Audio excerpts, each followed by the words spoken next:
Hello बच्चों, welcome to the Sawan coaching centre. मेरा नाम है सवन कुमार राठौर, प्यार से आप मुझे एसके सर के नाम से भी जानते हैं। तो कैसे हैं आप लोग?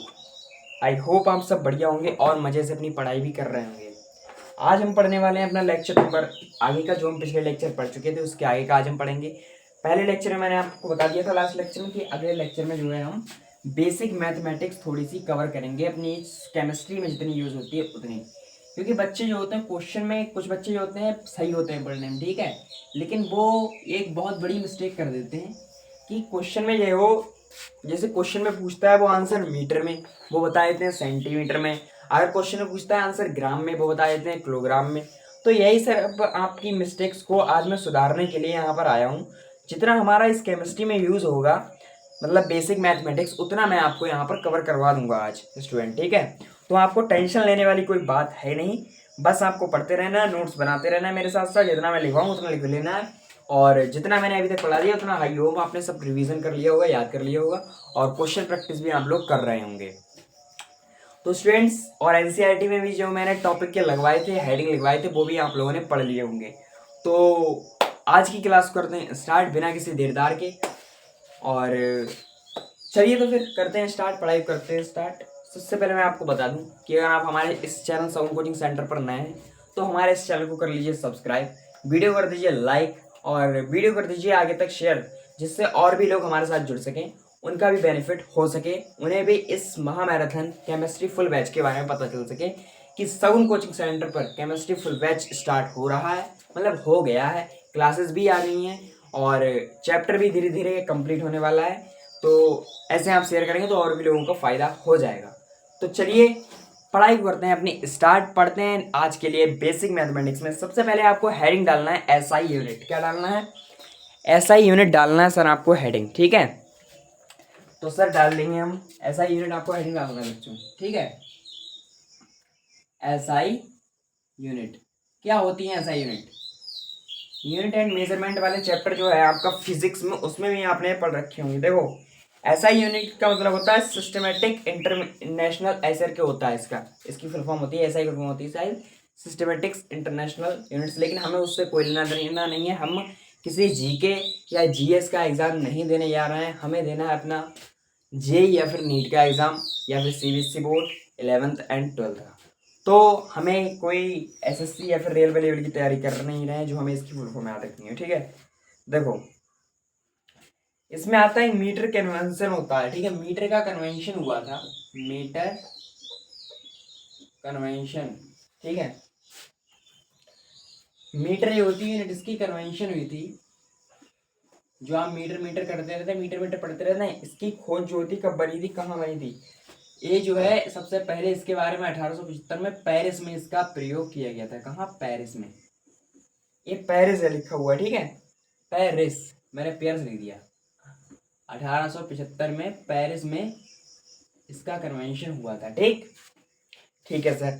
और इंटर गवर्नमेंटल ट्रीटी भी इसे कहते हैं, इंटर गवर्नमेंटल ट्रीटी के द्वारा इसे किया जाता है, मीटर कन्वेंशन को इंटर गवर्नमेंटल।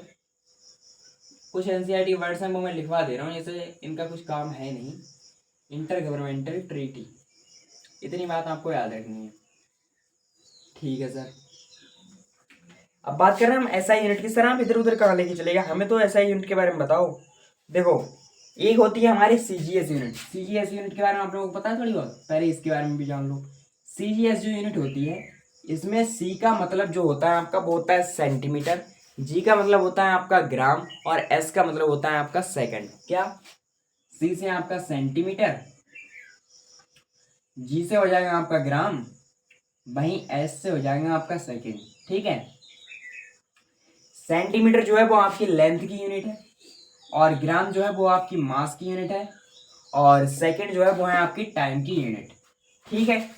इसे कहते हैं हम सीजीएस यूनिट। लेकिन हम जो मेन पढ़ रहे हैं वो है हमारी एसआई यूनिट या फिर एमकेएस यूनिट, यानी कि मीटर किलोग्राम सेकंड, ठीक है। देखो, एसआई का मतलब होता है स्टैंडर्ड इंटरनेशनल यूनिट, जो मैंने अभी आपको बताई कि इसकी फुल फॉर्म जो होती है, उसे हम एमकेएस के नेम से भी जानते हैं स्टूडेंट्स। क्या? एमकेएस के नेम से भी जानते हैं। एमकेएस का मतलब होता है एम से हो जाएगा मीटर, के से हो जाएगा किलोग्राम, एस से हो जाएगा आपका सेकेंड, ठीक है। लिखते हैं यहाँ पर SI मतलब स्टैंडर्ड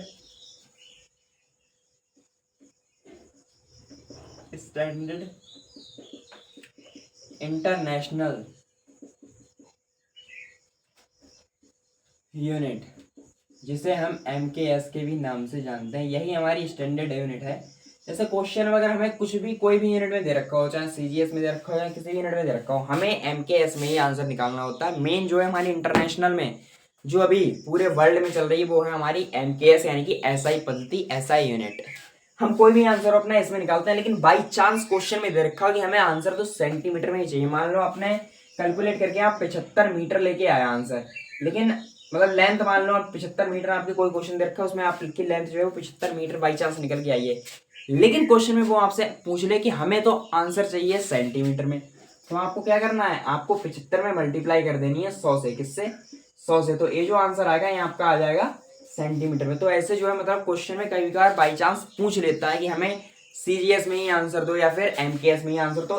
तो ये सब आपको ध्यान रखनी है, उसी बेस पे ये आज हम पढ़ने वाले हैं। ठीक है, सबसे पहले आप लिखो एक साइड में इधर basic quantity, basic quantity, basic quantity. इधर लिखो आप SI यूनिट और यहां पर लिखो आप symbol.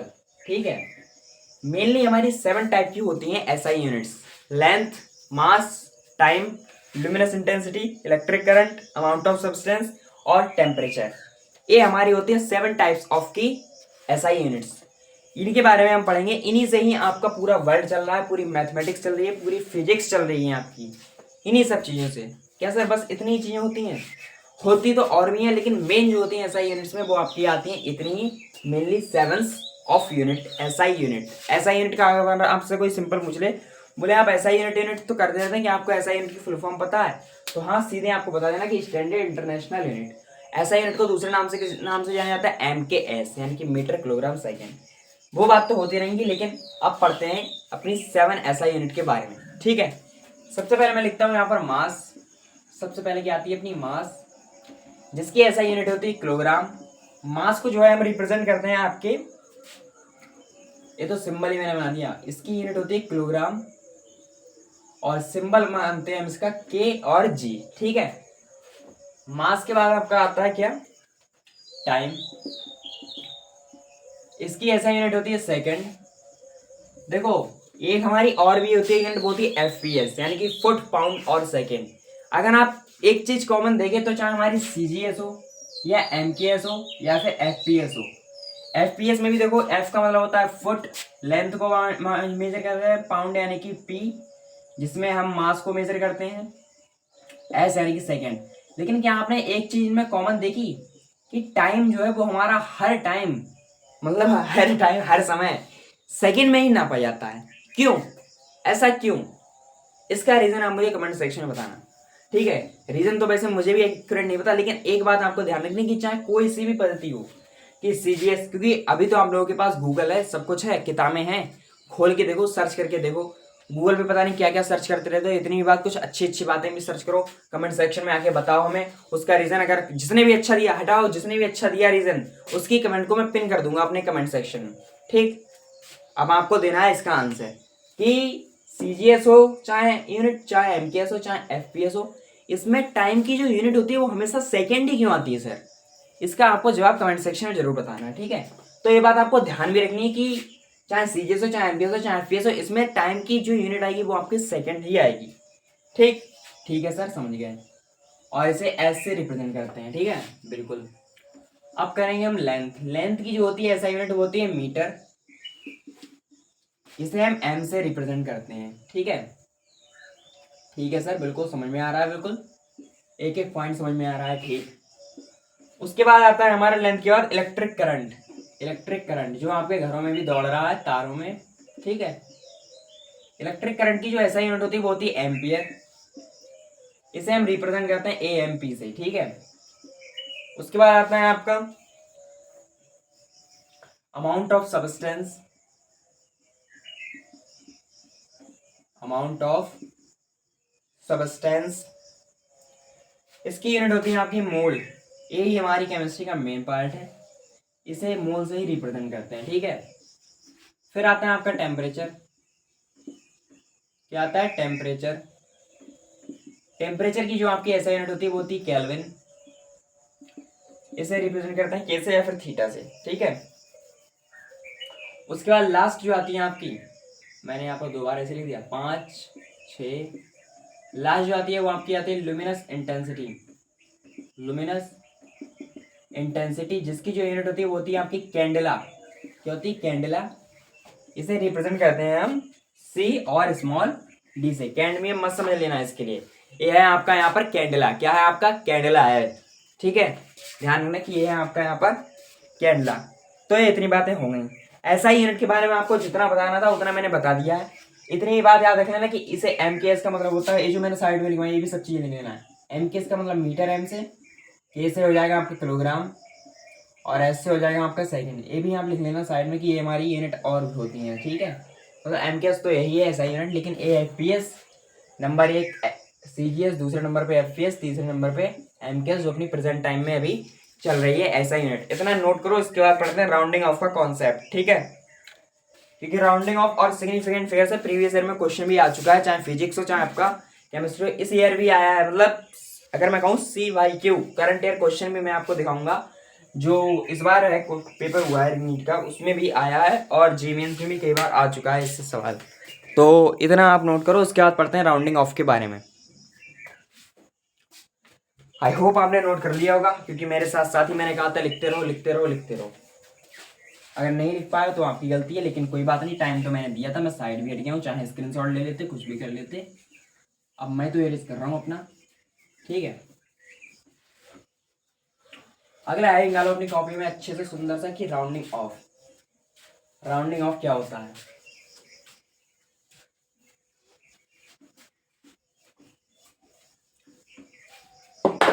What is the meaning of rounding off?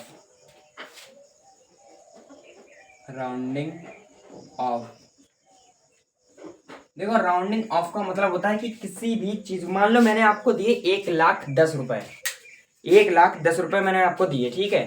अब मैं तो चला गया वहां से, कुछ देर बाद आपके पास लोग आए, उन्होंने कहा, बोले उन्होंने आपको कितने रुपए दिए, तो क्या आप ऐसे कहते रहेंगे कि 1,10,000 रुपए दिए? आप सीधे कहेंगे कि बोले 1,00,000 रुपए दिए मुझे। जब भारी मात्रा मतलब अधिक संख्या में कोई नंबर होता है, जैसे मान लो मैंने कहा कि मैंने आपको 1,30,00,000 रुपए दिए, तो क्या आप ऐसे कहेंगे हाँ हमें 1,30,00,000 रुपए मिले? आप सीधे सीधे कहेंगे कि हमें 1,00,00,000 रुपए मिला। आप जो लास्ट में थोड़ा सा पॉइंट में चीजें बचती हैं उन्हें आप इग्नोर कर देते हैं।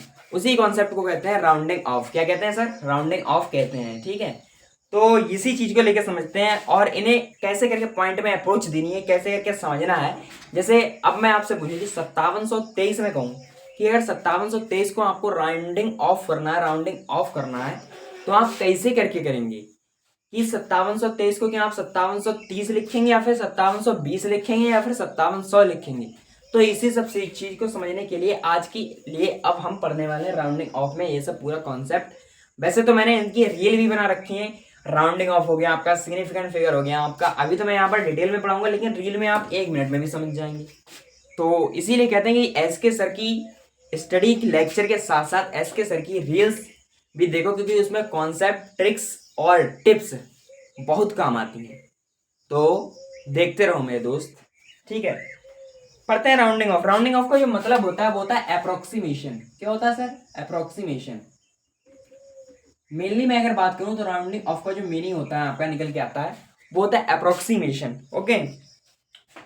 इसमें नो डेसिमल, डेसिमल अगर होता भी है तो उसे हम हटा देते हैं, नो डेसिमल, इसमें कोई डेसिमल नहीं आता जो हम राउंडिंग ऑफ करते हैं, ठीक है। डिजिट टू बी रिमेंबर, देखो कुछ रूल होते हैं इसके। सबसे पहले मैं मान लो इसके लिए देखो एग्जाम्पल ही लेके चलते हैं, एग्जाम्पल से सीधे समझते हैं। मान लो मैंने यहाँ पर लिखा है 299, 299 मैंने यहाँ पर लिखा है, राउंडिंग ऑफ करना है इसके लिए इन 100 प्लेस तक। देखो जैसे इसमें क्वेश्चन में ही आपको दिया होगा कि राउंडिंग ऑफ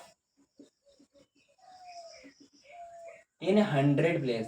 अब क्वेश्चन में आपको एक मतलब शब्दों पे ध्यान देना है, शब्दों पे, शब्दों का एक खेल है। इसी मुंह से आप ता बोल लो, इसी मुंह से आप तू बोल लो, ठीक है। तो बस शब्दों का खेल है। कह रहा है हमसे कि राउंडिंग ऑफ करना है हमें इसे 100 प्लेस तक। अब आप 299 को आप 298, 290 तो लिख नहीं सकते हो, ठीक है। अगर आप देखोगे तो ये सबसे करीब है आपके 300 के, किसके 300 के करीब है आपके, है नहीं है। अगर आप 200 लिखोगे तो आपको मतलब मैं आपको बता रहा हूँ इससे, ठीक है, कि आप खड़े हैं अभी मान लो किसी मंदिर पे खड़े हैं, ठीक है, ये है आपका इधर मंदिर, और इसमें जो है कुल मिलाकर के 500 सीढ़ी है, कितनी 500 सीढ़ी है ऐसे करके आपकी, ठीक है, और आप पहुंच गए हैं 299 वाली सीढ़ी पे, ठीक है, 299 वाली सीढ़ी पे आप पहुंच गए हैं, और यहाँ पर है 200 नंबर की सीढ़ी, और यहाँ पर है आपके 300 नंबर की सीढ़ी, आगे आपकी 600 नंबर की, ठीक है। 300 नंबर की सीढ़ी पे एक ढाबा भी है, आप थक गए हैं बहुत, वहां पर जाके आपको खाना वाना खाना है, और वहीं एक पीछे नंबर पे है, मतलब 200 नंबर पे है ढाबा। तो क्या आप मतलब खाना खाने के लिए एक जो आप 99 सीढ़ी चढ़ के आए हैं, इन 99 सीढ़ी से आप क्या पीछे जाएंगे खाना खाने के लिए, या फिर जो आपके तुरंत पास में जो 300 नंबर पे एक ढाबा है वहां पर जाके आप खूब आराम से बैठ जाएंगे खाना वाना खा के फिर मंदिर में आके जाएंगे? बताओ, समझ में आ रही है मेरी बात, क्या मैं कहना चाह रहा हूँ? मेरे कहने का मतलब है कि जैसे 299 मैंने कहा, उसमें क्वेश्चन में साफ साफ बोल रखा है कि राउंडिंग ऑफ इन 100 प्लेस, ठीक है, 100 प्लेस तक हमें राउंडिंग ऑफ करना है, तो हमारे पास में भाई 300 है, हम 300 लेंगे ना कि 200, ठीक है, समझ रहे हो? तो इसका आंसर जो हो जाएगा वो हो जाएगा 300 हो जाएगा इसका आंसर। ठीक सर, बिल्कुल समझ गए हम, ये तो एग्जाम्पल था, इसे इरेज कर दो, ठीक है, इतना समझ लो। अब अगला मैं अगर ले लूँ यहाँ पर, मैंने लिया आपका 298, इसे भी आपको राउंडिंग ऑफ करना है इन 100 प्लेस तक, ठीक है, करके दिखाओ मुझे, तब तक करते रहो। अगला मैं लेता हूँ यहाँ पर 4999, इसके बाद मैं लेता हूँ आपका 4656 लेते हैं, 4656। पहले वाले को आपको राउंडिंग ऑफ करना है 100 प्लेस तक, राउंडिंग ऑफ इन 100 प्लेस तक। दूसरे वाले को आपको राउंडिंग ऑफ करना है कितने तक, 1000 प्लेस तक, राउंडिंग ऑफ इन 1000 प्लेस। तीसरे वाले को भी आपको करना है rounding off in, rounding off to, rounding off 2000 place, ठीक है, 1000 प्लेस तक आपको इसे राउंडिंग ऑफ करना है। आई होप मेरे हिसाब से इतनी देर में तो आपने दूसरे वाले का आंसर निकाल दिया होगा। तो दूसरे वाले का कितना आ जाएगा आपका, 300 ही आ जाएगा, क्योंकि 299 और 298 में क्या फर्क है, 2 सीढ़ी आप आगे चले जाओगे, 98 सीढ़ी कोई पीछे थोड़ी ना जाओगे।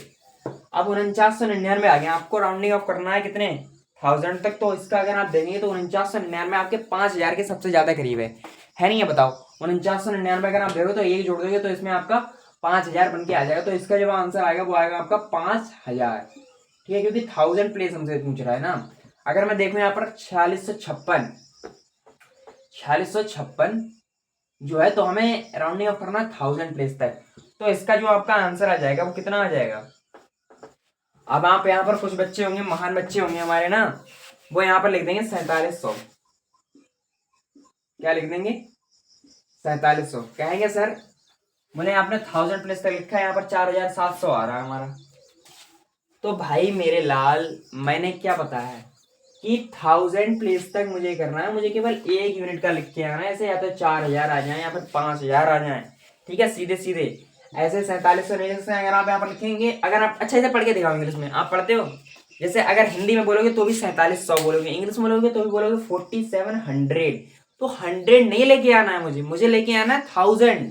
तो आप यहाँ पर या तो 4000 करोगे या फिर 5000 करोगे, लेकिन जो मैथ के रूल्स होते हैं उसके हिसाब से आप यहाँ पर लेके आओगे 5000। क्या आपका 4700, मान लो आप 4700 ले आए, ठीक है, आपने मान लो इतना कर दिया, लेकिन 4700 क्या 5000 के करीब है या फिर 4000 के करीब है?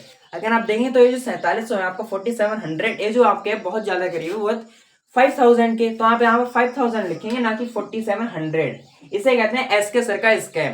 क्वेश्चन में अगर दोबारा ये क्वेश्चन आपके सामने आ गया तो आप इस क्वेश्चन को छोड़ेंगे नहीं, इसका आंसर करके आएंगे। इसे कहते हैं सगुन स्कैम, ठीक है, शादी वाला सगुन नहीं, मेरे नाम वाला सगुन, ठीक, समझ रहे हो? बिल्कुल सर, समझना है। ये हो गया आपका राउंडिंग ऑफ का कॉन्सेप्ट, ठीक है। अब देखो कुछ इंपॉर्टेंट पॉइंट है, वो आपको यहाँ पर मैं लिखवा दे रहा हूँ, इधर साइड में नोट करके ये पॉइंट लिखना, बहुत इंपॉर्टेंट पॉइंट है। अक्सर सवालों में यहीं पर गलतियां होती हैं, ठीक। देखो, डिजिट टू बी रिमूव, कौन सा डिजिट रिमूव करना चाहिए, डिजिट टू बी रिमूव। क्योंकि अब आपने एग्जाम्पल पढ़ लिए तो आपको रूल भी लिखवाने जरूरी है यार। अगर आपका नंबर 5 से बड़ा है, अगर आपका नंबर 5 से बड़ा है तो आपको लास्ट वाले डिजिट, मतलब लास्ट वाला डिजिट अगर आपका 5 से बड़ा है तो लास्ट वाले डिजिट से आपको पहले वाले, जैसे मान लो यहाँ पर मैंने लिखा है 5787, ठीक है। जैसे इसमें अगर आप देखें तो लास्ट वाला जो डिजिट है आपका 5 से बड़ा है, ठीक है। इतनी बात हम समझ गए। अगर आपका ये डिजिट 5 से बड़ा है तो आपको इससे जो पहले वाला, जैसे ये 8 है, इसमें आपको 1 ऐड कर देना है। अगर मैं इसे राउंडिंग ऑफ करूँ 3 डिजिट तक तो आपका यहाँ पर ये जो 8 है, 7 के लिए हटा दो, गायब कर दो, 8 की जगह आपको 9 लिख देना है, ठीक है। ऐसे करके होता है। तो यहाँ पर मैं लिख रहा हूँ add +1 to preceding digit, to preceding digit. ठीक sir, I can understand, you are understand, good. अब देखो, अगर डिजिट जो है हमारा वो 5 से छोटा है, इफ 5 से छोटा है, जैसे मान लो मैंने यहां पर लिख दिया 5474, 5474 मैंने लिख दिया, यानी कि 5474 मैंने यहाँ पर लिख दिया है। तो इसमें अगर आप देखें तो लास्ट डिजिट जो है वो आपका 5 से छोटा है, तो इससे जो आपका पहले वाला है यानी कि 7, इसके 7 में कोई भी चेंज नहीं होगा। No change in to preceding digit, ठीक है। No change to preceding digit, no change to preceding digit, ठीक है। इससे पहले वाले में कोई भी चेंज नहीं होगा। तो आपका अगर आप जो 54 से 74 में यहाँ पर लिख रहा हूँ, इसका अगर मैं राउंडिंग ऑफ करूँ 3 डिजिट तक तो आपका 547 ही आ जाएगा इसका आंसर, ठीक। तो ये है आपका राउंडिंग ऑफ का कॉन्सेप्ट, ठीक है। ठीक है सर,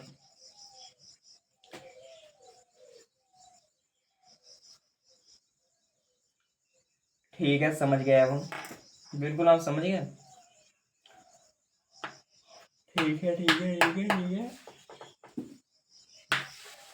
अगर सॉरी, अब कुछ अच्छे बच्चे जो होंगे वो अभी मेरे से एक सवाल कर देंगे कि सर आपने ये तो बता दिया कि अगर 5 से छोटा हो तो क्या करना है और अगर 5 से बड़ा हो तो क्या करना है, लेकिन अगर डिजिट एक्चुअली में 5 ही हो तो कैसे क्वेश्चन करें? है नहीं, ये सवाल आ रहा नहीं आ रहा? अगर आ रहा है तो बहुत बढ़िया बात है, नहीं आ रहा है तो आपको मेहनत करने की जरूरत है। क्योंकि बच्चे खुद कहेंगे, बोले सर 5 से अगर छोटा है तो समझ में आ गया है, 5 से अगर बड़ा है तो भी समझ में आ गया है, लेकिन अगर एक्चुअली में 5 ही आ जाए तो क्या करेंगे? आओ समझते हैं। देखो, अब एग्जाम्पल से समझाऊंगा, लिखवाऊंगा नहीं, थ्योरी का तो कोई काम ही नहीं रह गया, ठीक है। पहले मैं जरा पढ़ लूँ इसमें। If digit to be removed is equal to 5, then case first if 5 is at the end of number, then checking preceding digit. If preceding digit is no change to preceding digit, preceding plus 1 to preceding digit, ठीक है। F is not the end, then add +1 to preceding। देखो, simple बात याद रखो, मैं example से ही आपको समझा रहा हूँ, ऐसे थ्योरी लिखवाने का कोई फायदा नहीं है। एनसीईआरटी में पता नहीं क्या क्या दे रखा है। मैंने मान लो यहाँ पर 2 एग्जाम्पल लिए, ठीक है। 12.45, उसके बाद मैंने लिखे यहाँ पर 12.55, ठीक है। देखो, आपको सिंपल सा फॉर्मूला याद रखना, सिंपल सा फंडा याद रखना है कि मान लो कोई भी नंबर दे रखा, इसमें मैं आपसे कह रहा हूँ कि राउंडिंग ऑफ करो, आपको 3 डिजिट तक आपको इसे राउंडिंग ऑफ करना है। लेकिन आप कहेंगे सर इसमें लास्ट डिजिट तो एक्चुअली 5 है, ना तो 5 से छोटा है ना तो 5 से बड़ा है, आप क्या करें हम? अगर क्वेश्चन में आपका लास्ट डिजिट में एक्चुअली में 5 आए तो आपको देखना है उससे पहले वाला डिजिट। अगर उससे पहले वाला डिजिट आपका इवन है, क्या इवन है, तो आपको एज इट इज ये 3 अंक ऐसे ही लिख देने हैं। No change in preceding digit, no change in preceding digit. क्या बताया मैंने, समझ में आया? मैंने बोला कि अगर आपका लास्ट डिजिट एक्चुअली में 5 है और उससे पहले वाला डिजिट आपका अगर इवन है तो आपके नंबर में कोई चेंज नहीं होगा। ऐसे ही आपको एज इट इज उतार के रख देना है, ये जो 5 है ये गायब कर देना है, क्योंकि हमें 3 डिजिट में आंसर लेके आना है, ठीक। ये पॉइंट मेरा क्लियर हुआ। अब मैं अगर दूसरे वाले क्वेश्चन की तरफ जाऊं, दूसरे क्वेश्चन को मैं दे रखा है 12.55, ठीक है। इसे भी आपको 3 डिजिट तक राउंडिंग ऑफ करना है, 3 डिजिट तक राउंडिंग ऑफ करना है। तो अगर आप देखेंगे तो इसमें जो है लास्ट डिजिट है 5, बिल्कुल एक्चुअली, ठीक है सर, हमें दिखाई दे रहा है। अच्छी बात है।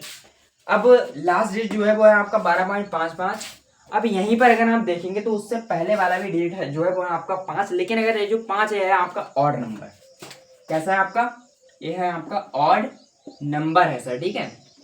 ऑड नंबर अगर आपका आता है किसी भी संख्या में, ठीक है, तो जो आपका होता है पहले वाला डिजिट वो एक नंबर से बढ़ जाता है, ठीक है। क्या होता है, ऐड कर देते हैं हम उसमें, ऐड +1 टू प्रीसीडिंग डिजिट। देखो जैसे ये जो है 5, ये तो आपको देखना है कि लास्ट वाला क्या कौन सा नंबर है, तो आपको पहले देखना ही होता है। उसके बाद ये जो इससे पहले वाला, इसमें आपको एक ऐड कर देना है, तो इसका जो आंसर आएगा वो आएगा 12.6 आंसर आ जाएगा। क्या? 12.6 इसका आंसर आ जाएगा एक्चुअली में, ठीक है। तो ये हो गया सर इसका कॉन्सेप्ट, यही है इसका आंसर, ठीक है। ठीक है सर,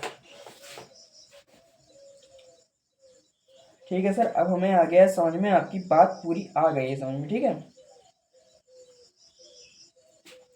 तो यही था आपका राउंडिंग ऑफ का कॉन्सेप्ट, ठीक है। इतनी बात कर लो नोट। अब इसके बाद पढ़ेंगे हम सिग्निफिकेंट फिगर के बारे में, सिग्निफिकेंट फिगर के बारे में पढ़ेंगे, ठीक है। और ये तो चीज मैंने आपको बता ही दी है कि अगर 5 से बड़ा होगा तो उसमें कर देंगे ऐड, अगर 5 से छोटा होगा लास्ट में तो नहीं करेंगे ऐड, ठीक है। तो आपने इतना नोट कर लिया होगा। अब पढ़ेंगे हम सिग्निफिकेंट फिगर के बारे में, यानी कि इन्हें सार्थक अंक कहते हैं। और सिग्निफिकेंट फिगर को भी मैंने पूरे रूल्स जो हैं वो 1 मिनट में अपनी पूरी रील में समझा दिए हैं, तो मेरे लाल रील भी देख लिया करो, ठीक है। ऐसे नहीं कि हाँ इंस्टाग्राम पे स्क्रॉल है, इंस्टाग्राम पे भी हमारा चैनल है, वहां पर भी आप देख सकते हैं, लेकिन इंस्टाग्राम, हाँ ऐसी ही बात है, आप हमारे चैनल को इंस्टाग्राम पर भी कर लो सब्सक्राइब। जैसे अगर आप रील भी देख रहे हो, डिस्ट्रैक्ट भी करोगे तो हमारी रील आ जाएंगी बार बार, और वो पढ़ने वाली है सब रील, तो आप वहां से भी देख सकते हैं, ठीक है। तो ऐसे रहे, खुद के टाइम को अच्छे से मैनेज करो, ठीक। मैं इसे करता हूँ ये था हमारा राउंडिंग ऑफ का कॉन्सेप्ट। अब पढ़ेंगे हम सिग्निफिकेंट फिगर। क्या पढ़ेंगे? सिग्निफिकेंट फिगर पढ़ेंगे सर, ठीक है। अगला हेडिंग डाल लो अपनी कॉपी में, सिग्निफिकेंट फिगर।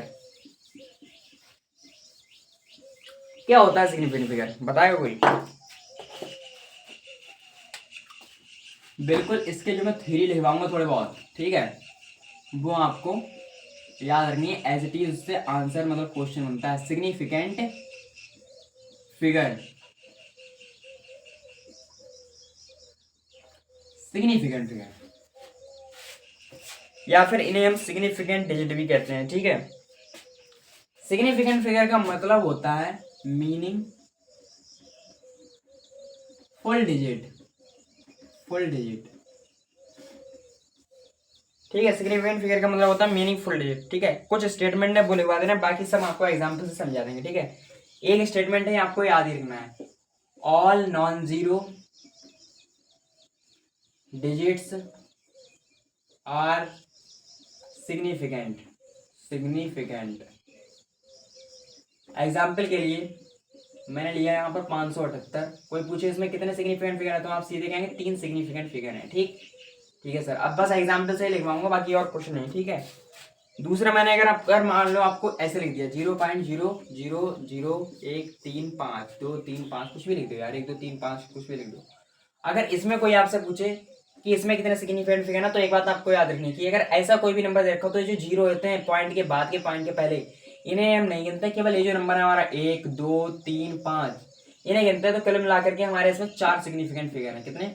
4 सिग्निफिकेंट फिगर हैं। अब अगर मैं अगला देखूं कि zero between two non zero digit are significant,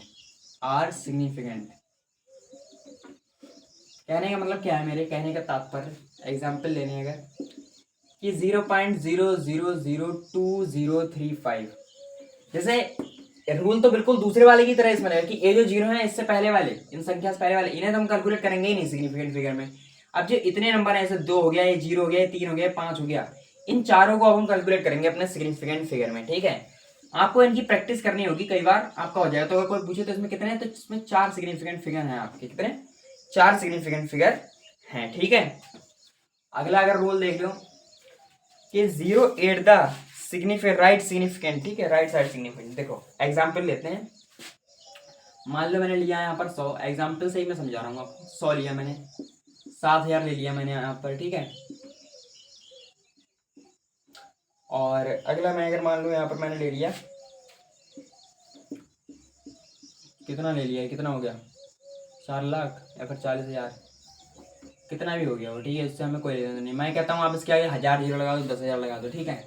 ऐसे नंबर्स में अगर आपसे कोई पूछे कि इसमें कितने सिग्निफिकेंट है, तो इन सब में अगर आप देखें तो आपका एक ही सिग्निफिकेंट फिगर है, एक ही सिग्निफिकेंट फिगर है। चाहे मैं कहता हूँ आप इसमें 1000 जीरो लगाओ, चाहे 10,000 लगा दो, चाहे एक ही जीरो लगाओ, इनमें जो है आपका केवल एक सिग्निफिकेंट फिगर है। क्यों? क्योंकि हम इन जीरो को जो है सिग्निफिकेंट फिगर में कैलकुलेट ही नहीं करते हैं। ये जो नंबर होता है इसे हम केवल कैलकुलेट करते हैं अपने सिग्निफिकेंट फिगर में, ठीक है। इसमें मत समझना है कि हाँ मैंने यहाँ पर एक लिखा है तो एक सिग्निफिकेंट फिगर है, ऐसे यहाँ पर मैं लिख दूँ तो फिर 7 सिग्निफिकेंट फिगर है, नहीं, ये केवल हम नंबर गिनना है, यहाँ पर एक नंबर कितना दे रखा है, ठीक है। तो ये हो जाएगा हमारा इसका आंसर, ठीक। और देखो अगर कोई भी चीज एक्चुअली में हमें पता हो, जैसे आपकी मम्मी ने आपसे कहा कि जाओ वहां से, मतलब मार्केट चले जाओ और जो है क्या चीज, मार्केट जाके क्या मंगाया होगा, 2 लौकी ले आओ, कितनी, 2 लौकी ले आओ, ठीक है। आप गए, आपने वहां पर जाके एग्जैक्ट कहा कि 2 लौकी ले आओ, मतलब 2 लौकी दे दो भैया, ठीक है। आप गए दुकान पे, आपने कहा 2 लौकी दे दो, उनने आपको 2 उठा के दे दी। तो वो जो 2 नंबर है, क्योंकि एक्चुअली में हमें उसका काउंट पता है कि इसका काउंट जो है वो इतना ही है, उसका निश्चित है, कांस्टेंट है।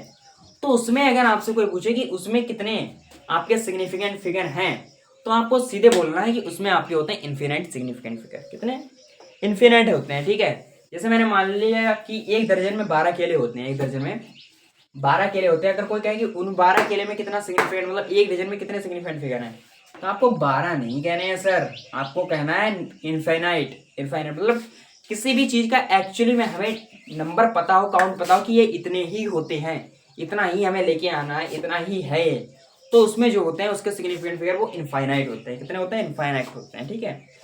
मैं लिख देता हूँ यहाँ पर, परफेक्ट नंबर या फिर counting of object, counting of object, counting of object has infinite significant figure, infinite significant figures, ठीक। फॉर एग्जाम्पल के लिए जैसे मान लो 4 पेन, 4 पेन, ठीक है, और 12 पेन, कुछ भी ऐसे करके आप ले लो, ठीक है। तो ऐसे करके आप बता सकते हैं कि यहाँ 4 पेन हो गए आपके, 4 बुक हो गए, कुछ भी हो जाए, ठीक है, 5 बुक हो गई, 5 टेबल हो गई, कुछ भी ले लो आप ऐसे करके, फॉर एक्सेट्रा। इनके सबके जो होंगे, इनके सबके आपके सिग्निफिकेंट फिगर जो होंगे वो होंगे इनफाइनाइट होंगे, ठीक है। तो बहुत बड़ा पोर्शन हम खत्म कर चुके हैं इस बेसिक मैथमेटिक्स का। इतना आप नोट कर लो, यही है सिग्निफिकेंट फिगर के बारे में जितना मैंने बताया है। इसके बाद आगे बढ़ते हैं हम, ठीक है, इतना आप नोट कर लें सर। एनसीईआरटी में आपकी कुछ बेस यूनिट्स की, जैसे मीटर हो गया, ठीक है, इसकी एनसीईआरटी में आपकी कुछ वो भी दे रखी हैं डेफिनेशंस, ठीक है। तो अगर आप पढ़ना चाहें तो वहां से पढ़ लें अपनी एनसीईआरटी में से, लेकिन मैं यहाँ पर कितनी वो लिखवाऊंगा थ्योरी, यार बताओ, मैं यहाँ पर कितनी थ्योरी लिखवाऊंगा। मैं वहाँ पर आपको बता दे रहा हूँ कि आपको जैसे जो अभी मैंने आपको ऐसा लिखवाई थी कि मतलब लेंथ आपकी हो गया, मीटर हो गया, किलोग्राम हो गया, मास हो गया, मतलब वो सब, तो वो जो है आप अपनी एनसीईआरटी से देख सकते हैं, पढ़ सकते हैं, ठीक है। क्योंकि मैं यहाँ पर लिखवाने बैठूंगा तो रात हो जाएगी, फिर भी वो कंप्लीट नहीं हो पाएगी थ्योरी। तो थ्योरी तो आपको पढ़नी पड़ेगी यार एनसीईआरटी से। और एनसीईआरटी तो हमारे लिए भाई भगवान से भी ऊपर है। अगर हमने एनसीईआरटी पे ही ध्यान नहीं दिया तो हमारा क्या होगा? है नहीं ये सही बात? बताओ। क्योंकि एनसीईआरटी तो हमारे लिए सब कुछ है, सब कुछ।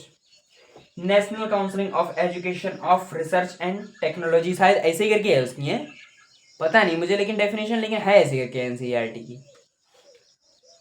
सीबीएसई बोर्ड की क्या है? सीबीएसई बोर्ड की काउंसलिंग बोर्ड क्या होता है, मतलब सेंट्रल बोर्ड, सीबीएसई कैसे करके, चलो फुल फॉर्म का हमें करना क्या है यार, जैसे एग्जाम देना है, रेलवे का हो गया आपका, एसएससी का, बोलो याद रखिए, हमें क्या करना है यहाँ तो बस माइंड का खेल है, माइंड का खेल। क्योंकि जो एग्जाम में पढ़ा रहा हूँ अभी, समझ लो, जो जेई हो गया और नीट, नीट जो है आपके पूरे वर्ल्ड में 10th नंबर पे आता है टफेस्ट एग्जाम में। वहीं जेई जो है पूरे वर्ल्ड में 2nd नंबर पे आता है टफेस्ट एग्जाम में। और हमारी इंडिया में आता है आपका 2nd नंबर पे ही, हमारा मतलब इंडिया में भी आता है ना, 2nd नंबर पे आता है हमारा, 2nd नंबर पे ही आता है जेई, जिससे मैं पढ़ा रहा हूँ अभी आप लोगों को। सही है, तो आप लोग खुद को इतना मतलब कॉन्फिडेंस दो कि अगर आप मतलब नहीं हो पा रहा है, ऐसा मैं नहीं कर रहा, देखो हो तो जाएगी, आप पढ़ोगे, ठीक है। तो खुद को इतना दिलासा दो कि आप भाई भारत के और पूरे वर्ल्ड के सबसे टफेस्ट एग्जाम में बैठ रहे हो, और मुझे खुद सोचना चाहिए कि मैं पढ़ा रहा हूँ इतने टफेस्ट एग्जाम में ले बच्चों को, ठीक है। तो खुद को इतना समझ लो कि हाँ आप क्या हो, ठीक है। मोटिवेशन यहाँ से आता है, इसी चीज़ों से आता है। तो इतने कर दे मेरे भाई ये रेस, भाइयों और बहनों, भाइयों और उनकी बहनों। सही है। मोदी जी हमारे कहते हैं, प्रधानमंत्री जी माननीय, कि भाइयों और बहनों, उनकी वो रील बहुत वायरल होती है नहीं है, भाइयों बहनों। खैर भाई प्रधानमंत्री जी अच्छे बहुत हैं, वो तो भाई पता नहीं क्या क्या कर देते हैं। उनने यार बताओ गटर में से चाय बना दी यार, गटर में से उन्होंने गैस की पाइपलाइन लगा के, मैं तो रील देख रहा मतलब कि उनने बोले कहा, बोले अभी देखो चाय बनेगी गटर में से। उनने वो यार गैस सिलेंडर वाले वो जो होता नहीं है रेगुलेटर, क्या होता है वो, मतलब है वो, उनने नाले में डाल दिया, वो इधर लगा रहे हैं। बताओ, मतलब उनने ऐसे लगा दिया गैस चूल्हे में, बोले अभी देखो चाय बनेगी, देखो चाय देखो खोलने वाली, वो मोदी जी की पूजा कर रहे हैं वहां पर, बताओ। हमारे यहाँ के मतलब पॉलिटिशियन भी ऐसे ही हैं। हमारे श्री राहुल गांधी जी, वो भी बताओ, वो कहते हैं बोले मैं एक तरफ से ऐसी मशीन बना दूंगा कि एक तरफ से आलू डालेंगे, दूसरी तरफ से सोना निकलेगा। बताओ मतलब क्या कहा जाए, जिसकी ना कहो उसका ही बढ़िया है। अगला हेडिंग डालो साइंटिफिक नोटेशन। सही है, साइंटिफिक नोटेशन, ठीक है। साइंटिफिक नोटेशन क्या होता है सर? साइंटिफिक नोटेशन क्या होता है, देखो साइंटिफिक नोटेशन को जो हम रिप्रेजेंट करते हैं वो करते हैं हम कुछ इस टाइप से। साइंटिफिक नोटेशन को, anyone who guys tell me how can I represent the scientific notation. English मेरी इतनी अच्छी नहीं है, लेकिन फिर भी थोड़ी थोड़ी इंग्लिश अब हम भी बोलने लगे हैं आपके साथ साथ रह रह के। तो tell me how can I represent the scientific notation in board या फिर question paper. So I can explain you, you can see me not see me, please see in the board, ठीक है। देखो रिप्रेजेंट जब हम करते हैं इसके लिए तो ऐसे करते हैं, एन इंटू 10 की पावर कुछ भी मान लो, यहाँ पर एन, ए स्मॉल एन है कैपिटल है, ये मत सोचना यहाँ पर इतना आएगा उतना यहाँ पर आएगा। मतलब यहाँ पर हमारा कोई भी नंबर दे रखा होता है, अगर होता है तो, अगर कुछ नहीं होता तो हम 1 मानते हैं, ठीक है। और यहाँ पर 10 की कुछ ना कुछ पावर भी होती है, ठीक है, 10 की कुछ ना कुछ पावर भी होती है। मैंने यहाँ पर स्मॉल एन मान लिया, आप एक्स वाई कुछ भी मान लो, ठीक है। तो कुछ इस टाइप से हमारे जो हैं उन्हें हम रिप्रेजेंट करते हैं, ठीक है। मैं यहाँ पर लिख देता हूँ कि ये जो एन है, where N should be, capital N की मैं बात कर रहा हूँ, यहाँ एन इसे छोड़िए, मैं इससे एक्स लिख दे रहा हूँ, उनका कंफ्यूज हुआ। वेयर एन इज 1 to 9, मतलब 1 से लेकर के 9 तक यहाँ पर कुछ भी हो सकता है आपका एन, ठीक है। ऐसा नहीं कि एक ही हो, 50 भी हो सकता है, 100 भी हो सकता है, 275 भी हो सकता है, कुछ भी हो सकता है। ठीक है, एक्स वाई जेड कह दिया मैंने, कुछ भी तो कुछ भी, समझ रहे हो? यस सर, बिल्कुल समझ रहे हैं, ठीक है। एक शायरी हो जाए, एक शायरी हो जाए। तो अर्ज किया है कि चूल्हे पर तवा और तवे पर रोटी, ध्यान से सुनना, चूल्हे पर तवा और तवे पे रोटी, मेरी वाली क्यूट बाकी सब मोटी। समझिए, देखो सुनो सुनो, ये बढ़ते मेन टॉपिक से भटको मत, सही है। एक शायरी मुझे याद आई थी, उस सर जो है उनने बताई थी, जो फिजिक्स वाला ये सर है, ऑर्गेनिक केमिस्ट्री पढ़ाते हैं, बहुत बढ़िया लगती है उनकी शायरी, सही है, हंसी भी आती है, ठीक है।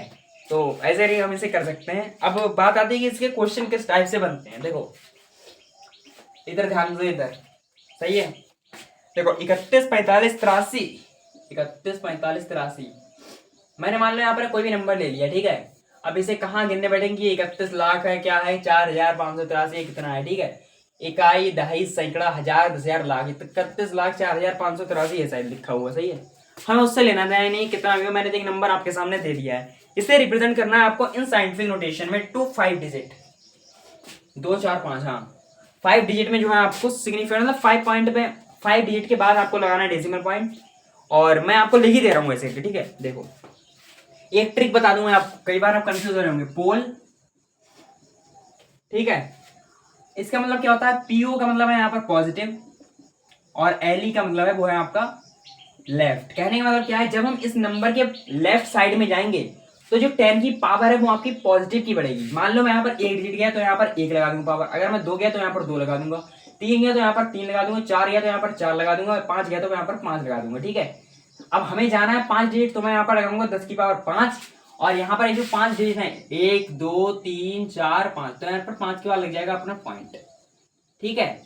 कुछ इस टाइप से आप इसे लिख सकते हैं सर, ठीक है। ये मैंने आपको ट्रिक भी बता दी, ठीक है। बहुत बच्चों को पता नहीं तो कंफ्यूज हो जाते हैं कि जब हम किधर जाएं, इधर जाएं तो पॉजिटिव की पावर बढ़ती है, इधर जाएं तो पॉजिटिव की पावर बढ़ती है, ठीक है। तो आप इतनी ही ट्रिक याद रखना।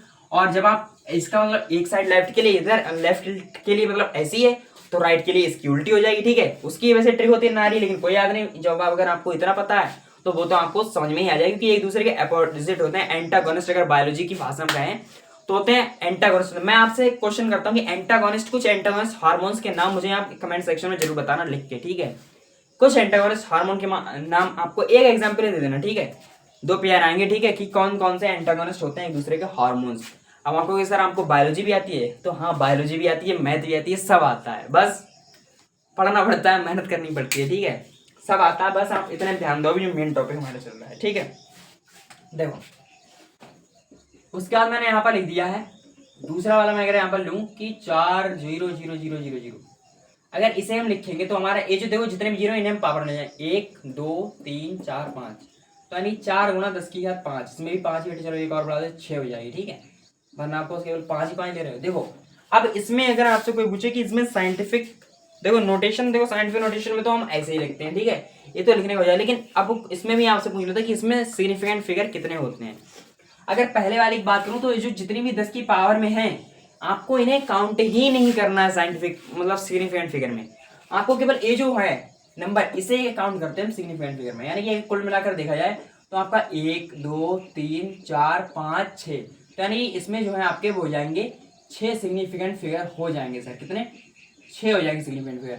अगर इसमें नीचे वाले में देखें तो इसमें आपको ये जो पावर में 10 किया 6 वे, इनको आपको कैलकुलेट नहीं करना, आपको ये जो है इसे कैलकुलेट करना कि इसमें जो सिग्निफिकेंट फिगर है इसमें है आपका 1, केवल 1 आपका सिग्निफिकेंट फिगर है, सही है। ठीक है सर, ठीक बढ़ गए, मतलब समझ में आ गई, ठीक है।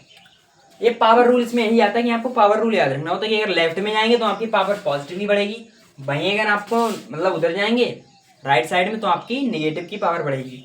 तो ये हो गया आपका साइंटिफिक नोटेशन, ठीक। समझ गए होंगे आप लोग, बिल्कुल समझ गए हैं सर। देखो कुछ एडिशन एंड सब्ट्रैक्शन आता है, ठीक है। In case of addition and subtraction वो तो हो गया आप साइंटिफिक नोटेशन। अब अगले हम देखो नया टॉपिक कर रहे हैं कि in case of addition and subtraction, addition या फिर सब्ट्रैक्शन, ठीक है।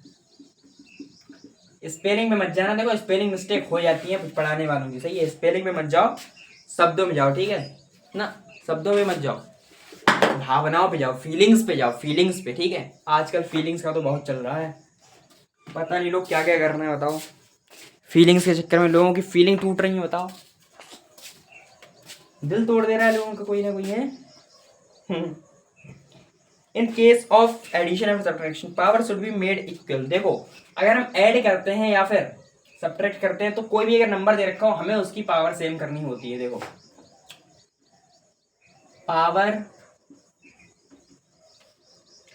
Should be made equal, should be made equal मतलब जब हम एडिशन और सब्ट्रैक्शन कर देते हैं उसके बाद जो भी आंसर आता है तो उसमें हमारी पावर जो पहले होती है दोनों की सेम, मतलब जब हम एडिशन कर रहे हैं तो दोनों की पावर सेम होनी चाहिए। ऐसे ही नहीं इसकी 10 की घात 5 है, इसकी 10 की घात 6, इन दोनों को आपने जोड़ दिया, ये गलत है। आप या तो इसकी पावर कर दो 10 की घात 5 या तो इसकी पावर कर दो 10 की घात 6, ठीक है। ठीक है सर, समझ गया, हम समझ गया तो बढ़िया बात है। लेकिन अब पहले सर एग्जाम्पल देख लें एक, चलो एग्जाम्पल ले लेते हैं हम यहाँ पर। मान लो मैंने यहाँ पर लिखा 2 गुणा 10 की घात 7, 2 गुणा 10 की घात 7 प्लस में 3 गुणा 10 की घात 5। ये दो मैंने आपको नंबर दे रखे हैं, इन्हें आपको जोड़ के बताना है मुझे, जोड़ के बता, जोड़ के बताओ। इसमें कई बच्चे गलती, मतलब अभी तो आप इतने लेवल पे पहुंच गए हो, इस लेवल पे आप तो नहीं करोगे, लेकिन जो शुरुआत के बच्चे होते हैं 10th लेवल के, अरे 12th तक के, मतलब 12th क्लास में बच्चे होते हैं, वो भी इनमें मिस्टेक करते हैं। लेकिन जो नीट है जेईई वाले बच्चे हैं वो इसमें गलती नहीं करते हैं, ठीक है। लेकिन बहुत सारे बच्चे जो इंटर तक में पहुंच जाते हैं, उनसे मैं अगर कह दूं कि आपके वाले जोड़ घटाव करके दिखाओ, उन पे नहीं होगा। मैं चैलेंज कर सकता हूँ, दावा कर सकता हूँ, एक्सपीरियंस है ना, रहे हैं ऐसे लोगों के साथ। आप विश्वास नहीं मानोगे, जो रेलवे के लोग होते हैं, रेलवे के, उन्हें भी मैंने कई क्वेश्चन उनके मैथ के बताए हैं, सही है, जबकि मेरे पास मैथ नहीं थी। तो सोच लो आप, तो एक्सपीरियंस एक हो जाता है कि मतलब कैसे करके किस क्वेश्चन को कौन कर सकता है। लोगों की भावना, लोग मन में क्या सोच रहे हैं, मैं ये बता देता हूँ, क्योंकि एक्सपीरियंस हो जाता है एक, लोग आपके बारे में क्या सोचते हैं क्या नहीं सोचते हैं। जब आप हजारों लोगों से बात करते हैं पूरे दिन में, और जब मैं चैनल में पढ़ाई रहा हूँ तो मेरे साथ लगभग अभी 2000 लोग मेरे कनेक्ट में हैं, मेरी बात मानते हैं, मेरे लोग सुनते हैं। लोग कहते हैं कि अगर कहा, मतलब लोग बातें बहुत बड़ी बड़ी कर देते हैं। मैं क्या कहूँ, तुम अपने सामने 100 लोगों की, मतलब 100 लोगों से ही कह दो कि वो तुम्हारी बात मान लें। मैं खुद अभी इतने में हूँ कि हाँ, अभी मेरे 2000 लोग मेरी बात मानते हैं, मैं जो कहूँ वो लोग मानेंगे, सही है, मेरी बातों पर भरोसा करते हैं। लेकिन इसका कोई एटीट्यूड नहीं है, ये मेहनत है। और हो सकता है अभी 2000 है, आगे चल के 2 करोड़ हो जाए, 2 लाख हो जाए, कुछ भी हो सकता है, बस आप लोगों का सपोर्ट होना चाहिए। इसलिए लोग बातें तो बहुत बड़ी बड़ी करते हैं जिन्हें, लेकिन बातें भी वही लोग करते हैं जिन्हें कुछ आता जाता नहीं है, ठीक है, जिन्हें कुछ दो कौड़ी जो कहते नहीं है वो, हाँ वो सही कहा था उन्होंने अंजना क्वेश्चन, लेकिन उन्होंने टीचर के लिए गलत कहा था। उन्हें ऐसे लोगों के लिए कहना चाहिए जिनकी 2 कौड़ी की सोच होती है, सही है। तो अब क्या कर सकते हैं, कहने दो, लोगों का क्या है, थिंकिंग है, माइंड है।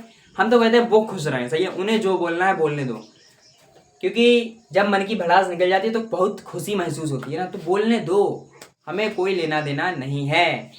I am a self made person, anyone who can do, I don't think, मतलब आई कुछ, मुझे भाई कोई लेना देना नहीं है किसी से, सही है, ज्यादा इंग्लिश बहुत हो गई, ठीक है, मुझे और किसी से लेना देना नहीं है, मुझे बस अपने काम से लेना देना है, मुझे अपना डेली का काम करना है, वो होता रहेगा और हो रहा है, सही है। आप कुछ भी बोलो मेरे बारे में, क्या कर लो, सिंपल बात, ठीक। देखो, मेन पॉइंट बात है कि इसे ऐड कैसे करना है सर। मैंने क्या कहा कि power should be made equal, power जो है आपको इक्वल ही रखनी होती है, ठीक। जैसे मान लो यहाँ पर 2 गुणा 10 की घात 7, या तो आप इसे कर दो 10 की घात 5, या फिर आप इसे कर दो 10 की घात 7। आप कहेंगे क्या सर इसे 5 या 7 ही करना होता है, नहीं, जैसे मान लो कुछ और भी दे रखा होता है एग्जाम्पल में तो आप वो भी करते हैं, लेकिन पावर जो है इसकी 10 की पावर सेम ही होनी चाहिए। अगर मैं मान लो इसकी पावर कर रहा हूँ कितनी, मैं इसकी पावर कर दे रहा हूँ कितनी, 5, ठीक है, तो मैं 7 जो है 7 के, यानी कि मैं इसे ऐसे नहीं लिख सकता हूँ 2 गुणा 10 की घात 2 गुणा 10 की घात 5 प्लस में 3 गुणा 10 की घात 5। अब ये 2 गुणा 10 की घात 2, 10 की घात 2 का मतलब होता है 100, तो मैं पर इसकी इससे कर दूँ मल्टीप्लाई, तो 200 गुणा 10 की घात 5 प्लस में 3 गुणा 10 की घात 5। अब अगर आप देखेंगे तो पावर अगर आप देखें तो 10 की घात 5 जो है वो आपका कॉमन आ जाएगा, फिर 200 प्लस में 3, अभी तो मैं आपके लिए ऐसे पॉइंट पॉइंट करके दिखा रहा हूँ, फिर आप डायरेक्ट कर दिया करें, ठीक है। अब 200 और 3, अब आप इन्हें डायरेक्ट जोड़ सकते हैं, 200 और 3 कितने हो जाएंगे, 203, ठीक है, गुणा में आ जाएगा आपका 10 की घात 5, यही हो जाएगा सर आपका आंसर। ऐसे करके इसके लिए करते हैं, ठीक है, ऐसे करके इसका आंसर होता है। एक और एग्जाम्पल दिखा दूं, बताओ यार, रहने दो, इतने में तो समझ गए होगे, तो सिंपल सा रूल है यार, ठीक है। अब कुछ पावर रूल भी आप देख लो, इन केस ऑफ मल्टीप्लीकेशन या फिर डिवीजन, यहीं पर देख लो, इन केस ऑफ मल्टीप्लीकेशन और डिवीजन, अगर मल्टीप्लीकेशन या फिर डिवीजन कर रहे हो तो उसके केस में क्या होता है, ठीक है। मान लो यहाँ पर मैंने आपको दे रखा है 10 की पावर x अपॉन में 10 की power y is equal to, देखो ऐसे करके मान लो कोई भी एग्जाम्पल मैंने ले लिया कि 10 की पावर x अपॉन में 10 की पावर y। अब इसे कुछ इस तरीके से आप देख सकते हैं, देखो क्या क्या कर सकते हैं, अगर हम चाहें इसे ऐसे भी देख सकते हैं कि 10 की पावर x, जब हम इसे नीचे वाले उठा के लेके जाते हैं तो पावर देखो माइनस की हो जाती है, फिर ऊपर से नीचे लेके आते हैं तो भी मतलब पावर चेंज हो जाती है, पॉजिटिव होती है तो नेगेटिव, नेगेटिव होती है पॉजिटिव। तो अगर आप इसे ऊपर लेके जाए तो ये जो बाई है ये आपकी नेगेटिव है, तो देखो हो गई, ठीक है। अब अगर मल्टीप्लाई में होते हैं और ये दोनों नंबर सेम होते हैं तो ये जुड़ जाती हैं, ऊपर वाली पावर क्या जुड़ जाती है, अब वो नेगेटिव में तो हमें नेगेटिव में रखनी पड़ेगी। जैसे 10 हो गया तो फिर x प्लस में माइनस का y, यहाँ पे माइनस प्लस माइनस खोलेंगे तो क्या आएगा आपका 10x की पावर माइनस y। तो ऐसे करके आप इसे लिख सकते हैं, नोट कर सकते हैं, ठीक है। सॉरी, ठीक है। तो ऐसे करके आप इसे लिख सकते हैं, ठीक है सर। बिल्कुल आप समझ गए अब एक एक बात, सही है। अगर मैं एक और एग्जांपल लूँ कि 10 की पावर x इंटू 10 की पावर y, तो जब आप इसके लिए लिखते हैं तो इसका हो जाएगा x प्लस वाई, ठीक है। ऐसे क्या आप लिख सकते हैं, ठीक है सर। तो कुछ पावर रूल होते हैं कि मतलब मल्टीप्लीकेशन या डिवीजन में, जैसे मैं मान लो यहाँ पर लिख दूँ कि x मतलब 10 की पावर 1, x की पावर में लिख देना x की पावर प्लस 1 अपॉन में x की पावर -2। अगर मैं इसे -2 को ऊपर लेके जाऊंगा तो x की पावर 1 इंटू में x की पावर प्लस की 2। जब आप इसे करेंगे तो आपकी x की पावर 3 हो जाएगी, ठीक है। तो आप ऐसे कर सकते हैं, ये सब मल्टीप्लीकेशन और डिवीजन के रूल्स होते हैं, ठीक है। ठीक है सर, बिल्कुल समझ गए अब हम, ठीक है। 50 मिनट का तो हो गया लेक्चर, क्या आज इतना ही रखे हैं आज के लिए। इसके लिए कोई बस कुछ अब न्यूमेरिकल प्रीफिक्स मतलब थोड़ा सा बेसिक मैथमेटिक्स में बच्चा है बस, न्यूमेरिकल प्रीफिक्स वगैरह है इसमें बचे हुए हैं। बताओ अगले लेक्चर हम कर लें कंप्लीट। चलो नेक्स्ट लेक्चर में ही करते हैं, ठीक है। इतना आप नोट कर लेना, ये सब मैंने पढ़ा दी। ज़्यादा अगर और भी हो जाएगा तो आप समझ भी नहीं पाओगे, ठीक है। जितना पढ़ा है उतना ही लिख लिख के रिवीजन करो, याद करते रहो और क्वेश्चन की प्रैक्टिस जरूर करते रहो। एनसीईआरटी पढ़ते रहो, एनसीईआरटी भगवान से भी ऊपर है हमारे लिए, ठीक है। सिंपल बात, ठीक है। तो जितना था आज के लिए इतना ही रखते हैं, कंप्लीट हो गया हमारा आज का लेक्चर। आई होप आपको लेक्चर पसंद आया होगा। लेक्चर अगर पसंद आया तो वीडियो को लाइक कर दो, चैनल पे नहीं तो चैनल को सब्सक्राइब कर दो और शेयर कर दो इस वीडियो को आगे तक, स्टेटस पे लगा दो, सही है। वैसे तो आप स्टोरी और स्टेटस बहुत लगाते हैं, आज एक हमारी भी लगा दो, हैं। तो अगर अच्छा लगा हुआ लेक्चर, थैंक यू आपका यहाँ पर बने रहने के लिए। थैंक यू भी लिख दिया करें, और भी लोग ये होते हैं थैंक यू लिखते हैं, हम भी लिख दें, ठीक है। थैंक यू कि आप यहाँ आए, दिल से धन्यवाद, ठीक। अब बढ़िया लग रहा, ठीक। थैंक यू, सही है। Thank you so much, bye bye, take care, love you, okay.